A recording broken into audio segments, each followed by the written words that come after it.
আসসালামু আলাইকুম। আবারও হাজির হলাম আপনাদের মাঝে নতুন আরেকটি ভিডিও নিয়ে। আজকে আমরা একটি ডেল বর্ডারলেস মডেল নিয়ে কথা বলবো এবং এটি মডেলটি হচ্ছে S2216H এবং এটির সমস্যা হলে আপনারা দেখতে পাচ্ছেন প্যানেলে উপরের দিকে একটি দাগ স্থায়ী আছে এবং উপরে আর উপরের দিকে দুইটা দাগ আছে, যদিও মোবাইলে দেখা যাচ্ছে না। আর নিচের অংশতে দেখতেই পাচ্ছেন ফ্লিকিং করতেছে, গার্বেজ আসছে যাচ্ছে। তো এটাকে অনেকে ফ্লিকিং বলে, অনেকে গার্বেজ বলে, এক একজন এক একভাবে বলে। তো মূল সমস্যা হলো প্যানেলের উপরের অংশটি ভালো আছে কিন্তু সেখানেও দাগ আছে। তো যাই হোক, আমরা ভিডিও শুরুতে বলে রাখি এই ভিডিওটি শুধুমাত্র যারা ব্যবহারকারী আছেন তাদের উদ্দেশ্যে তৈরি করে, কোনো টেকনিশিয়ানদের জন্য নয়।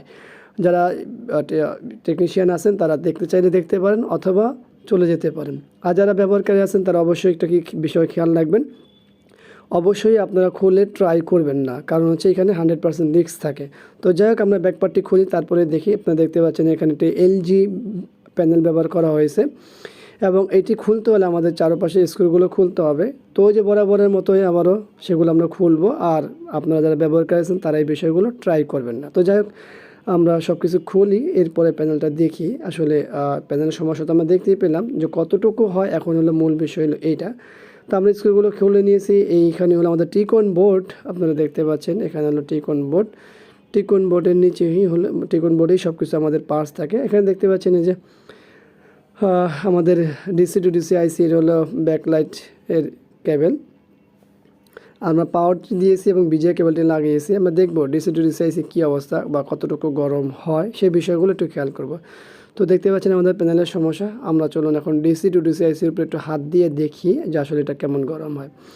এটা অতিরিক্ত গরম এমনটাও না, আবার একেবারে নর্মাল তাও না। তার মানে প্যানেল শর্ট থাকার কারণে ডিসি টু ডিসি আইসি গরম হয়। তো এখনই অনেকে চিন্তা করবেন যে ডিসি টু ডিসি আইসি পরিবর্তন করে ফেলি। আসলে না, আইসি খারাপ নয়, এখানে প্যানেল শর্ট।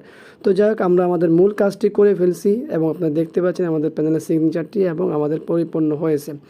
তো আশা করি ভিডিওটি আপনাদের ভালো লাগবে। ভিডিওটি ভালো লাগলে অবশ্যই লাইক করবেন, কমেন্ট করবেন, শেয়ার করবেন, আর অবশ্যই আমাদের এই চ্যানেলটি সাবস্ক্রাইব করবেন, পাশে থাকা বেল বাটন চাপ দিয়ে রাখবেন। আর আপনারা দেখতে পাচ্ছেন এখানে 3টা দাগ রয়ে গেছে, যদি এর আগে আমরা 3টা দাগই দেখেছিলাম কিন্তু ভালোভাবে দেখা যায়নি। নিচের মাঝখানে যে একটি দাগ আছে সেটা হলো এক্সট্রা একটা বোঝা যাচ্ছে, এটা সহ 3টা। তো যাই হোক, সবাইকে ধন্যবাদ জানাচ্ছি ভিডিওটি দেখার জন্য। আশা করব আবারও দেখাবো অন্য কোনো বিষয় নিয়ে। আজকের মধ্যে এখানে বিদায়। আল্লাহ হাফেজ।